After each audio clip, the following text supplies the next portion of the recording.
Alright, welcome back everybody. When I left you off last time, we had just finished our move player function. We had made our character move left and move right depending on which arrow key we were pressing.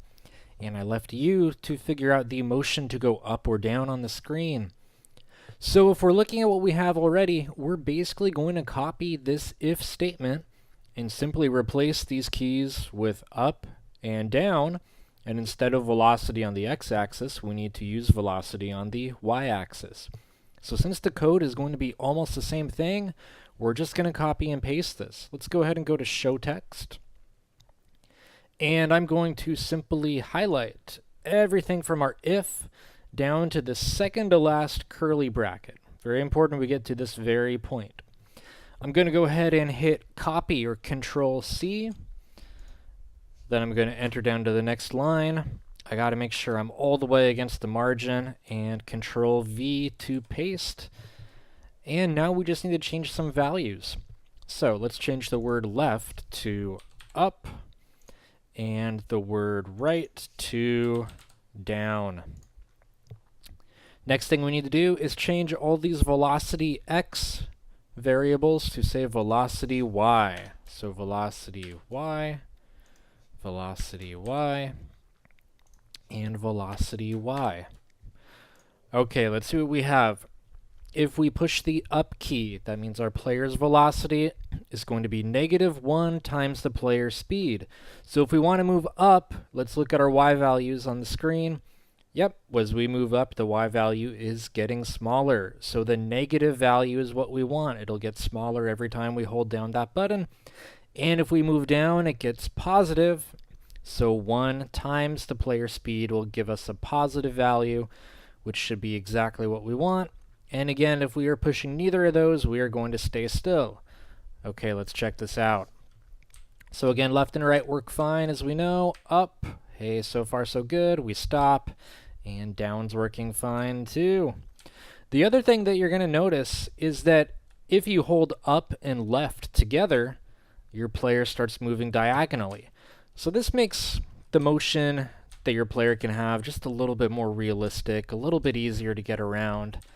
If in our move player function, notice we use two different if statements. If we had done this in all, I'm saying if a lot, aren't I? If we had done this in all one if statement, it would check if we're pushing left, or if we're pushing right, or if we're pushing up, or if we're pushing down. We could only go in one of those four directions at any one time. So our player would just go very straight motion, 90-degree angles. Not as good, not as fun, I don't think, as being able to move with this kind of motion. I think this is going to play much better for our characters. Alright, so now that we have that done, let's go ahead and remix and save this. So, hit the remix button once again. It's going to reload our page. Now let's rename it. Get rid of the word remix, and let's change this now to Part 3 and save it. Before we get too much further, there's something that we really should have been doing all along that now that we're starting to build up some more code, we want to make sure we're doing, and that is to add comments to our code. Now the purpose of comments is that it's basically like leaving notes to yourself in your code. It's reminding you what certain parts of your code do. Now that may seem like, well, I don't really need to leave notes to myself. I made this, I know what it does. Yeah, but if you ever don't touch your code for a week and then you come back to it, a lot of times you might be like, what does this do? Uh-oh, I don't know what to do. I've had that experience before. So the more comments you can leave yourself as reminders, the easier it's going to be to pick back up a project and know what you're doing.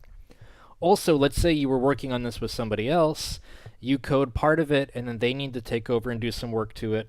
If you leave comments, it makes it very clear what you are trying to do in your code, and it makes it much easier for them to pick up and continue. So in our toolbox, we have comments in, I believe, every single group. There are these gray boxes here. There's one under control, another one under variables. Yeah, so I think they're going to be in every single box we have. So I'm going to grab a comment. I'm going to drag it up to the very top. We're going to make this line 1. And let's just comment, what are these first few blocks doing? Well, these are basically setting up, I can spell, our initial variables. Oh my gosh. Variables, okay. Setting up our initial variables. That's what these first few blocks are doing. Again, it's stating our variables, setting basic information like their size, where they're going to spawn, etc. All right, let's add another comment inside of our draw loop. I'm just going to drag this to the very top, and I'm going to say, what should we say? This function loops continuously. Then I can even drag another comment right below that, and maybe say something like, every function here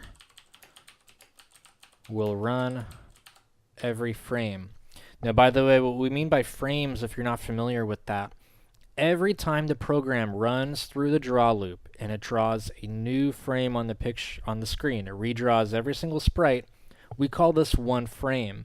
So maybe you've heard the term frames per second or FPS used before. That basically means how many frames is the program able to draw on the screen. And by default, I believe Code Studio will run 30 frames per second. So it'll try to run this 30 times every single second. One more thing about comments too. Don't worry about this interfering with your code or slowing down your code. Every single coding language has the ability to use comments, and as the code is being run, the computer will see these two slash lines. And if we look at this and show text, you see the same thing. You have two slashed lines, and this even colors it in a different color so you can see that it's a comment. These comments are going to be completely ignored by the program. It's just going to move on to the very next thing as if the comments weren't even there. So there's no harm in using as many comments as you feel you need to. Okay, so back to the way we're designing our game. Again, as we're moving around, why are we moving around? Yes, we're trying to dodge the UFOs, but to add an extra level of strategy and interest, we're going to be trying to pick up some gold coins that will earn us points. And as you decide to carry this game further, maybe the more coins you get, maybe that loads a new level, maybe it makes the UFOs move faster, however you want to do it. So to make our coins, we're going to have to create a new variable for a sprite. So I'm going to click that. I'm going to drag that in here. We'll just put it at the bottom of this chain of variables. And I'm going to name the variable coin. Hey, that works pretty well if it's a coin, right? Okay, next thing we're going to need to do is actually make our coin. So click on the animation tab. We're going to make a new animation, and I'm going to go to the board games library again. I like this one. Here's one coin you could use, and this one even spins. Now, I haven't actually tried using this. Feel free to try giving this one a try. I think that could be kind of cool if it spins in your game. I'm going to stick with what I know works, which is... what page was it? Here we go, page 3. We have the gold coin. I'm going to select that one. Here it is again.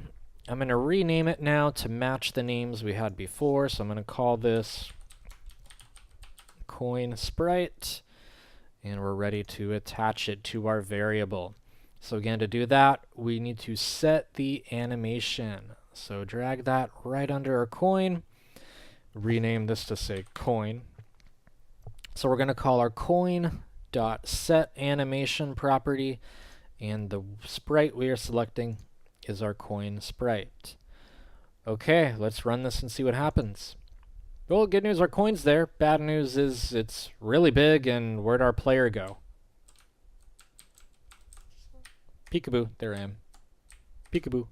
Okay, that's enough. Sorry about that. It tends to happen. Okay. Let's make this smaller. So let's take our sprite.scale value. Let's drag that right underneath our set animation. Let's try doing the same size we did with our UFOs. So again, rename this because we have to choose the variable we are modifying. So the coin, set scale to 0.4, run it. Okay, that's a much better size, I think. Yeah. Now the last thing, of course, is we don't want it to spawn right on top of us. By the way, I'm using the term spawn Spawn in the game world basically means where a game object appears at any point in the game. When it just magically appears, pop, that's called spawning the object.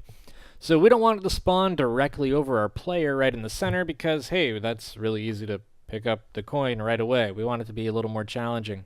So we need to make it spawn somewhere else.